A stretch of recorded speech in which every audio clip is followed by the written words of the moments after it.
Tunduk dengan militeri boleh, tapi hati dia tetap berdendam dan marah dengan kita. Tapi tundukkan intellectually, tundukkan dengan kasih sayang, itu sebenarnya kekuatan khairu ummah. Kuntum khairu ummatin ukhrijat linnas. Tengok Mongol, kan?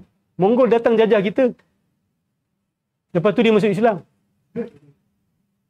Maksud dia apa? Militarily dia superior than us. Bahkan diceritakan dia punya bow tu boleh pergi lebih jauh daripada Seljuk punya bow. Padahal Seljuk berbangga bahawa kita ada one of the best bow. Sampai hari ni, Seljuk archers are considered the best in the world. Tapi Genghis Khan punya bow ni boleh pergi lebih jauh. Bahkan ada cerita yang mengatakan bila first time Genghis Khan menyerang castle Ottoman, bukan Ottoman, Seljuk ni, diorang stand in a distance yang mana diorang tahu panah Seljuk takkan boleh sampai. Dan sampai betul-betul kat depan kaki dia. Lepas tu, lepas Seljuk lepaskan, dan Seljuk lose confidence sebab kita punya panah tak sampai. Lepas tu Genghis Khan suruh dia punya archer lepaskan sampai dekat castle kita. Tunjukkan dia have superior military might. Dan diorang ransack habis-habisan negara Islam. Baghdad semua. Can you imagine that? Diorang macam satu mob, dia main mob macam tu ke. Sedangkan we are at the peak of our power waktu tu. Tapi akhirnya diorang masuk Islam. Saya tak pasti anak dia ke cucu dia yang masuk Islam. How?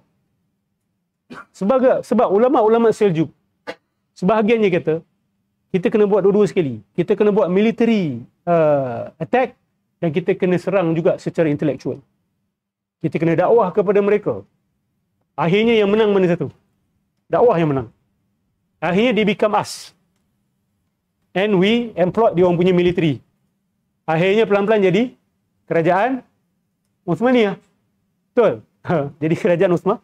Dan diorang punya darah bercampur. So ada darah these people and also they have diorang punya military might.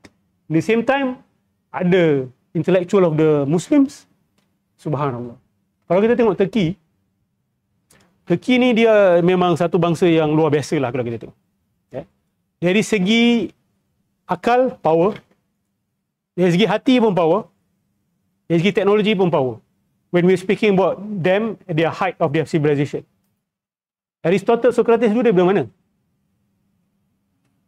Ni sebelum zaman Islam Orang ingat Greek kan? Kat Greece kan? Dia bukan kat Greece. Dia in Turkey today. Yes. They are not in Istanbul of course.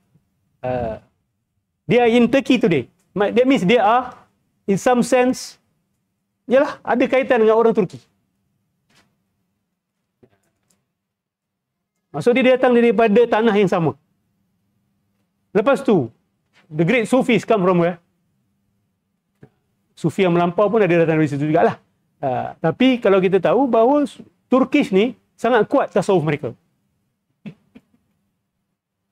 Dan diorang very strong intellectually and also spiritually. Sebab tu mereka 800 years. 800 years bukan main-main untuk jadi superpower dalam dunia ni.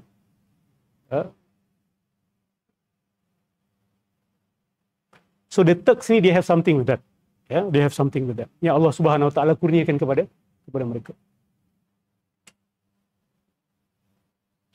Kalau kita tengok Turki pun hari ni they can be on par with any nations in the world today.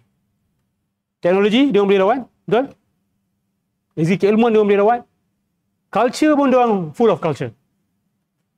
Ada negara kuat military tapi culture orang tak nak. Tapi Turkish culture can be exported around the world. Japanese pun ada duduk Turki kan. Japanese pun kagum dengan Turkish punya culture. Maksud dia culture dia orang world class. Sahabat-sahabat Turki kita jangan besar kepala pula kan. We are not talking about nationalism. Kita tak nak kata bahawa bangsa Turki ni bangsa lebih baik daripada bangsa-bangsa lain. Tak, setiap bangsa ada kelebihan dia. Ada kekuatan dan kelemahan-kelemahan dia. Tapi ini adalah specialty yang Allah bagi kepada mereka. Tengok ulama kalam yang terakhir-akhir ni juga, Syekh Mustafa Sabri, Syekh Zahid Kautsari, they all Turks. Kan? As I understood lah.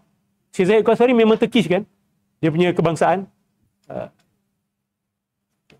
Setahu saya dia Turk lah. He's a Turkish man. So, Masya Allah dia orang dari segi qalbi strong, akli strong. Kalau dia orang ikut manhaj Syiah Maturidiyah lah. Itu saya kata tadi. Yang over pun ada juga di kalangan mereka kan. Kalau nak kategorikan Jalaluddin Rumi sebagai yang hulu pun, maka dia bersitu juga lah. Tapi Jalaluddin Rumi ni ada dua camp. Satu kata dia disalahfahami. Kan? Orientalis telah menggambarkan Rumi dengan cara yang buruk. Sedangkan that's not what he's saying. Saya ada buku-buku yang mempertahankan Rumi. Kata dia ni traditional scholar. Kan? Dan ada yang kata tak, dia sebenarnya batini. So Rumi pun ada tak clear sikit berkenaan dengan dia. Tapi Ibn Arabi bagi kami jelas lah. Rumi ni sebab dia banyak menulis syair saja. Dia tidak menulis tidak banyak menulis buku direct seperti Ibn Arabi.